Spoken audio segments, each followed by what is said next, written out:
देखिए, जैसे कि हम पहले डिस्कस कर चुके हैं, जिसमें हमने 1773 के रेगुलेटिंग एक्ट के बारे में बात की थी, है ना। उसमें ब्रिटिश शासन जो चल रहा था, है ना, उसमें द्विपक्षीय शासन था, जिसके अंदर हम ईस्ट इंडिया कंपनी का भी शासन देख रहे थे और ब्रिटिश क्राउन का भी कहीं ना कहीं एक तरह का हम रोल देख रहे थे। लेकिन अब हुआ क्या, ईस्ट इंडिया कंपनी का जो शासन था वह समाप्त हुआ और यहाँ से स्टार्ट होता है क्राउन रूल। ठीक है, यानी कि महारानी विक्टोरिया घोषणा पत्र 1858। ठीक है, यानी कि 1858 को किसका रूल हुआ, यहाँ पर रूल हो गया क्राउन रूल। ठीक है, और यहाँ से क्राउन रूल स्टार्ट हुआ।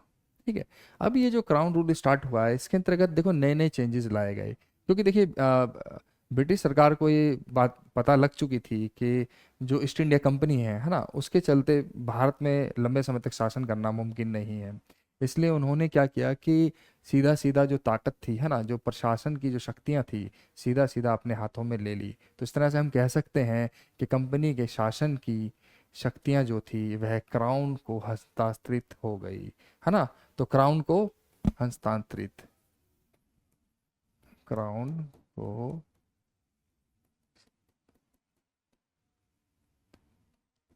ठीक है, तो क्राउन को हस्तांतरित हो गई, हैंड ओवर कर दिया गया। ठीक है, ईस्ट इंडिया कंपनी समाप्त हुई, इसका शासन आरंभ हुआ।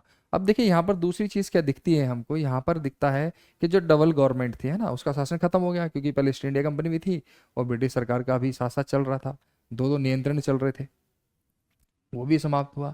अब सबसे बड़ी जो चीज इसके अंदर से थोड़ा चेंज आया, यहाँ पर एक नया पद पैदा हुआ, वह पद था वॉरसराय। ठीक है, वॉरसराय। देखिए, जैसे हम पहले डिस्कस कर चुके हैं, पहले गवर्नर जनरल पद बनाया गया, पहले जो गवर्नर था, बाद में उसे गवर्नर जनरल बना दिया गया था।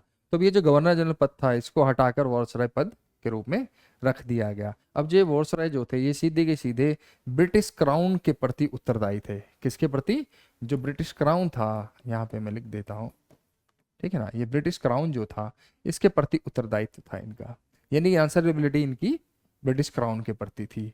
अब देखिए, साथ साथ यहाँ पर हम देखते हैं कि ब्रिटिश क्राउन के प्रति इसको उत्तरदायी दिखाया गया, साथ के साथ यहाँ पर 15 सदस्यों की एक सलाहकार समिति बनाई गई, है ना। उसके अंदर क्या थे, 15 सदस्य थे, 15 सदस्य। ठीक है, 15 सदस्यों की इन्होंने एक टीम बनाई, यानी एक जो परिषद बनाई। ठीक है, ये सीधी सीधी क्या थी, एक सलाहकार के रूप में थे, सिर्फ ये एडवाइजर थी। ठीक है, ये क्या 15 सदस्य क्या थे, सलाहकार थे, ये सलाहकार के रूप में दिखते हैं। ठीक है, अब यहाँ पर हम देखते हैं ये सलाहकार के रूप में दिख गए हमें। अब साथ के साथ दूसरी इसके अंदर हम और एक परिवर्तन देखते हैं, एक वर्षरा आएगा, ये आएगा, दूसरा एक नया पद पैदा हुआ, जो हुआ राज्य सचिव। क्या हुआ, राज्य, राज्य सचिव, एक नया पद पैदा हुआ। ठीक है, अब देखिए राज्य सचिव जो थे, ये सीधे सीधे किसके प्रति उत्तरदायित्व थे, इनका जो उत्तरदायित्व था वो सीधा सीधा किसके प्रति था, देखिए यहाँ पर ये था जो उत्तरदायित्व, ये था क्राउन के प्रति, ब्रिटिश क्राउन के प्रति। अब इनका जो उत्तरदायित्व था वो सीधा सीधा किसके प्रति था, ब्रिटिश कैबिनेट के प्रति। किसके, ब्रिटिश कैबिनेट।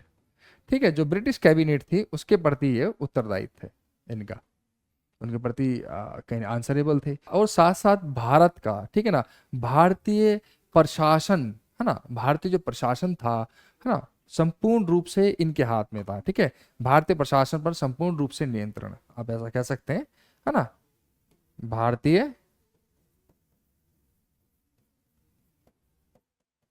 प्रशासन का संपूर्ण नियंत्रण। ठीक है, साथ के साथ इसके पास क्या हुआ, ये भारतीय प्रशासन का संपूर्ण नियंत्रण इनके हाथ में था। देखिए, हालांकि इस जो ये अमेंडमेंट आया, इसके अंतर्गत कोई खास चेंज नहीं किया गया, कोई परिवर्तन इसमें लाया नहीं गया बड़े रूप में, क्योंकि देखिए यहाँ पर ये था कि सीधा सीधा जो ब्रिटिश सरकार थी वह चाहती थी कि सीधे सत्ता का जो हस्तांतरण है ना, वो सीधा मेरे हाथ में आ जाए। तो इस तरह से वो सीधे सीधे यानी प्रत्यक्ष रूप से पहली बार जो ब्रिटिश सरकार थी वो भारत के अंदर एक रूल के रूप में आई, यानी कि जिसे कहते हैं एक प्रशासनिक व्यवस्था के रूप में सामने दिखी। ठीक है, तो अब यहाँ से हम कह सकते हैं कि अब ब्रिटिश जो गवर्नमेंट थी अब वह भारत पर शासन करना आरंभ करती है, क्योंकि कहीं ना कहीं व्यापार की दृष्टि से, सुरक्षा की दृष्टि से, है ना, इन लोगों ने अपने आप को असुरक्षित पाया। क्यों? क्योंकि कंपनी का जो शासन था वह उतना कारगर नहीं दिख रहा था। तो इस तरह से हम इसको देखते हैं, ये आपका एक 1858 का अधिनियम था जिसके अंदर ये सभी चीजें आती हैं। ठीक है। अब देखिए साथ साथ हम बात करते हैं, इसके बाद जो आता है दूसरी बात, जो अगला अधिनियम आता है वह आपका है 1861 का अधिनियम। देखिए ये अधिनियम भी हर दृष्टि से बहुत महत्वपूर्ण है। ठीक है, इसको आप थोड़ा लाइटली ले लें क्योंकि ये इसके अंदर यहाँ पे एक नई नई चीज आपको दिखेंगी। ठीक है, जिसमें क्या है कि कानून बनाने की जो प्रक्रिया थी, सबसे पहली बात जो एक बहुत बड़ा हम चेंज देखते हैं, पहली बार ऐसा हुआ। ठीक है, कानून बनाने की जो प्रक्रिया थी उसके अंदर पहली बार भारतीय प्रतिनिधित्व को शामिल किया गया। यानी इन्होंने कहा कि भारतीय जो प्रतिनिधित्व होगा वो इसमें शामिल किया जाएगा। ठीक है, यहाँ पे लिख देते हैं भारतीय प्रतिनिधित्व का आरंभ। ठीक है, तो भारतीय प्रतिनिधित्व का आरंभ किया गया। एक पॉइंट तो आप इसको ऐसे भी कह सकते हैं, यानी भारतीय प्रतिनिधित्व की शुरुआत, आरंभ या शुरुआत आप ऐसा कह सकते हैं। दूसरा क्या है यहाँ पर, अब जो वायसराय जो थे यहाँ पर, ठीक है, उन्होंने क्या कहा कि भारतीयों को भी एक विस्तृत परिषद का हिस्सा बनाया जाए। एक परिषद, इन्होंने सोचा भारतीयों को विस्तृत परिषद का हम हिस्सा बना देंगे, जहां पर क्या होगा, एक गैर सरकारी ढंग से वो होंगे। ठीक है, यानी गैर सरकारी सदस्य के रूप में, है ना, भारतीय लोगों को शामिल किया गया। तो यहाँ पे लिख सकते हैं आप एक गैर सरकारी सदस्य के रूप में विस्तारित परिषद के सदस्य, है ना, एक विस्तारित परिषद के सदस्य के रूप में इनको बनाया गया जो एक गैर सरकारी थे। हालांकि उन्होंने पूरा गवर्नमेंट में एक्टिवली इन्वॉल्व नहीं किया भारतीयों को, लेकिन कहीं ना कहीं एक इन्वॉल्वमेंट दिखी, चाहे वह गैर सरकारी रूप में ही दिखी हो। ठीक है, अब देखिए जैसे कि हम पीछे पढ़ चुके हैं, वायसराय पद आया था, तो वायसराय पद पे हम जो पहले जो भारत के, हम अगर जब बात आती है, कई बार ये प्रश्न भी पूछा जाता है यूपीएससी में कि भारत के पहले जो वायसराय हैं वो कौन थे, तो वो कौन थे, आपके लॉर्ड कैनिंग थे। ठीक है, वो कौन थे, लॉर्ड कैनिंग। ठीक है, लॉर्ड कैनिंग जो थे ये पहले वायसराय थे। अब जब लॉर्ड कैनिंग आया है भारत के अंदर, ठीक है, तब लॉर्ड कैनिंग ने अपनी समिति के अंदर क्या कहा कि 3 भारतीयों को शामिल किया। ठीक है, विधान परिषद में, किसमें, विधान परिषद में, लॉर्ड कैनिंग ने किसमें, विधान परिषद के अंदर। ठीक है, 3 लोगों को शामिल किया गया, 3 लोगों को शामिल किया गया।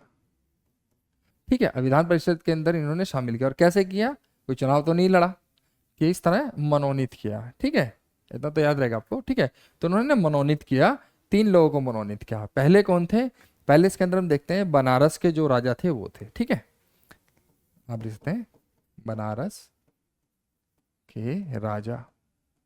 ठीक है, उसके बाद आता है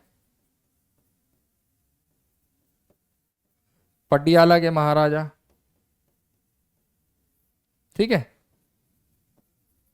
ठीक है, बनारस के राजा और फिर पटियाला के महाराजा। फिर इन्होंने सर दिनकर राव, कौन, दिनकर राव जी, आप लिख सकते हैं इनको सर दिनकर राव। ठीक है, एक इनको शामिल किया इन्होंने। तो इस तरह से इन्होंने अपनी इस टीम के अंदर इन लोगों को मनोनीत किया। ठीक है, देखिए ब्रिटिश गवर्नमेंट ये जानती थी, जैसे कैनिंग जो रहे हैं वो ये जानते थे कि भारत पर हमें शासन करना है ना, यहाँ पे शासन व्यवस्था को बनाए रखना है। तो कहीं ना कहीं देखो 1857 का विद्रोह से वो भी बाहर आए थे। ठीक है, कहीं ना कहीं एक राजनीतिक विद्रोह के रूप में भी दिखा ये, क्योंकि इसमें काफी राजा भी शामिल थे, है ना, ये तात्या टोपे रहे हों, चाहे रानी लक्ष्मीबाई रही हो, है ना, और चाहे बहादुर शाह जफर रहे हों, तो कहीं ना कहीं राजाओं की, छुटपुट जमींदारों की और आम लोगों की बहुत बड़ी भागीदारी इसके अंदर दिखी, और कुछ धर्म गुरुओं की, है ना, धर्मान लोगों की भी इसमें थी। तो कहीं ना कहीं वो जान गए थे कि कहीं ना कहीं भारत का जो ये आंदोलन है, ये जो विद्रोह था, ये अखिल भारतीय बन गया था करीब करीब, और भी फैल सकता था। तो अब इनको ये समझ में आ गया था कि अगर हमें भारत में लंबे समय तक शासन करना है तो हमें इस चीज़ को बना के रखना पड़ेगा। किस तरह से? कि हमें दिखाना होगा कि शासन के अंदर आपकी भी कहीं ना कहीं भागीदारी है। देखो सबसे बड़ी बात क्या है कि पहले तो राजाओं को इन्होंने अपने मुट्ठी में लिया, ठीक है, क्योंकि देखो बड़ी बड़ी पार्टीज में, बड़े बड़े जो इनके जो भी जिसे कहते हैं आपको सेलिब्रेशन हुआ करते थे, उसमें महाराजा अधिराजाओं को, इनको ये शामिल किया करते थे, ठीक है। क्योंकि देखिए शासन तो डायरेक्ट अंग्रेज नहीं कर रहे थे, राजा के थ्रू ही कर रहे थे, तो राजाओं को टाइम टू टाइम इनको एंटरटेन करना जरूरी था, और कहीं ना कहीं राजाओं को ये आश्वासन भी दिलाना बहुत जरूरी हो गया था कि आपका जो हित है वो सुरक्षित है, ठीक है, आपका हित कहीं नहीं जाएगा। तो कहीं ना कहीं उस चीज़ को ध्यान में रखते हुए उन्होंने इस तरह की भी जालसाजी आरंभ कर दी, ठीक है। तो एक ये चीज़ हम इसके अंदर हम देखते हैं। अब इसके बाद क्या आता है, हमने पीछे पढ़ा भी था, एक 1773 की जो रेगुलेटिंग एक्ट थी, है ना, और प्लस हमारा जो इसमें था 1833 का चार्टर, है ना।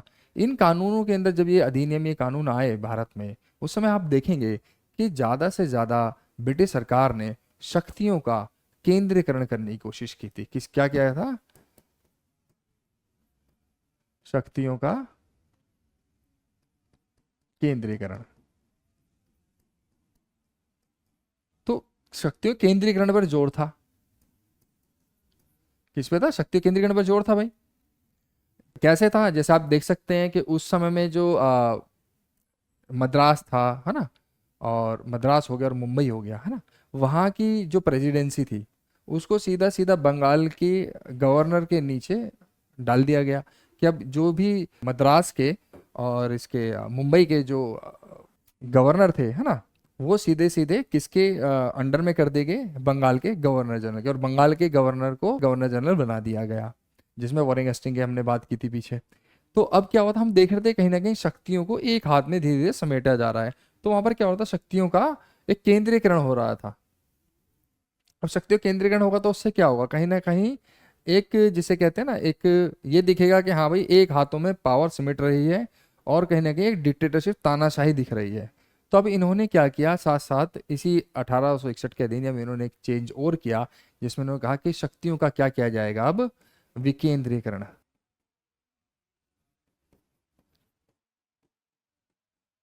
ठीक है। अब इसमें शक्तियों का विकेंद्रीकरण किया गया, शक्तियों को बांट दिया गया, ठीक है।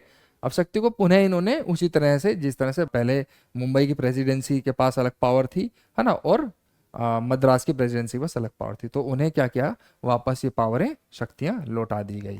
तो इस तरह से दिखाया गया कि नहीं भाई, हर एक जो है व्यक्ति की अपनी अपनी अलग अलग पावरें हैं, ठीक है। अब देखिए साथ के साथ ये भी एक चीज़ देखी गई थी कि जो लॉर्ड कैनिंग का जो पीरियड था, उस समय में इन्होंने 1859, हाँ 1859 की बात है, तो 1859 में इन्होंने क्या कहा था, एक कानून बनाया था जिसे बोलते हैं पोर्टफोलियो, ठीक है। तो जो पोर्टफोलियो था, अब पोर्टफोलियो बेसिकली होता है क्या, आपको ही पता है, जिसके अंदर क्या होता है पोर्टफोलियो में बेसिकली, कि जो मंत्रिमंडल होता है ना, जिसके अंदर मंत्रिमंडल के क्या होते हैं, विभाग बांटे जाते हैं, कि आपका ये कार्य, आपका ये कार्य, आपका ये कार्य। तो एक पोर्टफोलियो वाला जो इन्होंने जो कानून बनाया था कैनिंग जी ने, तो हुआ क्या कि अब इसमें ये सब चीजें देखी गई कि इनमें विभागों का बंटवारा करने की बात कही गई, है ना, जो जो विभाग हैं नेताओं के, ठीक है, यानी यहाँ पे जो वर्सराय थे, यहाँ तो वर्सराय हुआ करते थे उस समय में, ठीक है, तो उनके विभागों को बांटा गया इसके अंतर्गत, ठीक है। तो यहाँ पर पोर्टफोलियो के रूप में इस चीज़ को हम देखते हैं, जिसमें क्या कहा गया कि भाई जो विभाग हैं वे सबके अलग अलग बांटे जाएंगे, हर एक व्यक्ति को दिए जाएंगे, और दो विभाग एक व्यक्ति को भी मिल सकते हैं, यानी कि एक व्यक्ति के पास ऐसा नहीं होगा एक ही विभाग होगा, एक मंत्री के पास, है ना, उसके बाद दो विभाग भी होंगे। तो इस तरह की चीज़ें भी इसमें डाली गई, ठीक है, जो एज इट इज़ एक्सेप्ट कर ली गई इस अधिनियम के तहत, ठीक है। अब साथ साथ यहाँ पर क्या था कि जो वॉरसराय जो थे, है ना, साथ के साथ उनको एक पावर और दी गई थी कि आपातकाल का अगर मान लीजिए कोई समय है, तो उसके अंतर्गत क्या होगा, वे अध्यादेश जारी कर सकते हैं, ठीक है, जो आज भी हम देखते हैं भारतीय प्रशासन के अंदर, ठीक है। तो अध्यादेश होगा, ठीक है, जो कितना होगा, जो सिर्फ 6 माह होगा, यानी कि 6 मंथ तक होगा, ठीक है, वैलिड होगा। हालांकि ये जब होता है आपको पता ही है कि जब संसद का जो सत्र नहीं बैठता है तभी इस चीज़ को बनाया जाता है, क्योंकि देखिए क्या होता है कि जो भी संसद है ना, उसके सबसे बड़ी चीज़ क्या होती है कि बट डेली के प्रबंध के लिए, रोजाना का जो प्रबंध होता है ना, उसके उसमें कानून नियमों को ध्यान में रखते हुए डेली बैठक की जाती है, ठीक है। उसमें सत्र बिठाए जाते हैं जिसमें कानूनों की आवश्यकता क्या है क्या नहीं, उस पर चर्चाएं की जाती हैं। लेकिन था क्या कि भाई अब आपातकालीन समय में ये सब चीज़ें तो संभव है नहीं, तो क्या होगा कि अध्यादेश वह जारी करेंगे और वह कानून बना दिया जाएगा, ठीक है। एक चीज़ में हम ये देखते हैं, तो ये 1861 का आपका अधिनियम था। हालांकि देखिए जो सत्र बैठते हैं संसद के, ठीक है, ये साल में 3 सत्र बैठते हैं, ठीक है, मिनिमम ऐसा बोला जाता है कि भाई 3 तो बैठेंगे बैठेंगे इस कानून के तहत, ठीक है। और एक सत्र के अंदर कई बैठकें भी होती हैं, ठीक है। तो ये तो समय समय पर चीज़ें होती हैं, क्योंकि ये हर चीज़ों को फिल्टर करने के, कानूनों को फिल्टर करने की जरूरतों के अनुसार एक प्रक्रिया होती है, ठीक है। तो जिसमें ये कहीं ना कहीं अध्यादेश जारी कर सकते थे कि ये कानून इतने समय के लिए बन गया है, ठीक है, बना दिया जाता है सिचुएशन के आधार पर। तो एक ये चीज़ दिखती है इसके अंदर। अब इसके बाद जो अगला जो आता है बहुत महत्वपूर्ण है, जहाँ सबसे बड़ी चीज़ देखने को मिलती है, ठीक है, जिसमें दो व्यक्ति थे, मार्ले मिंटो, ठीक है, मार्ले मिंटो, ठीक है, ये दो व्यक्ति थे। अब मार्ले अलग थे, मिंटो अलग थे, ये दोनों एक नहीं थे, दोनों अलग अलग व्यक्ति थे। जो मार्ले थे, ये यहाँ पर बेसिकली मैंने आपको बताया ना, एक वॉइसरॉय और एक राज्य सचिव, दो पद यहाँ पर बांटे गए थे। जो मार्ले थे ये यहाँ पर क्या थे, ये राज्य सचिव थे, एक राज्य सचिव के रूप में थे यहाँ पर। और ये जो थे यहाँ पर किस रूप में थे, ये यहाँ पर वारसराय के रूप में थे, ठीक है। तो वारसराय और राज्य सचिव के रूप में, ये राज्य सचिव रहे और ये वारसराय रहे, मार्ले मिंटो। अब ये जो दो व्यक्ति आए तो इसके अंतर्गत क्या गया कि यहाँ पर निर्वाचन को बांट दिया गया, यानी कि एक सांप्रदायिक रूप में इसको बांटा गया, ठीक है। क्या हुआ यहाँ पर, एक सांप्रदायिक चुनाव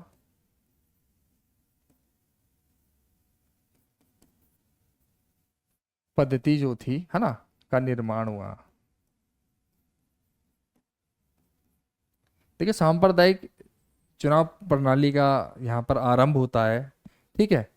और इसका सीधा सीधा जो जनक माना जाता है वो किसको माना जाता है, बता सकते हैं किसको। देखिए यहाँ पे सबसे ज्यादा पावरफुल कौन है, मार्ले या मिंटो वॉर्सराय, तो यहाँ पर वॉर्सराय थे। तो मिंटो जो रहे हैं इनको सीधा सीधा एक जनक के रूप में देखेगा, है ना।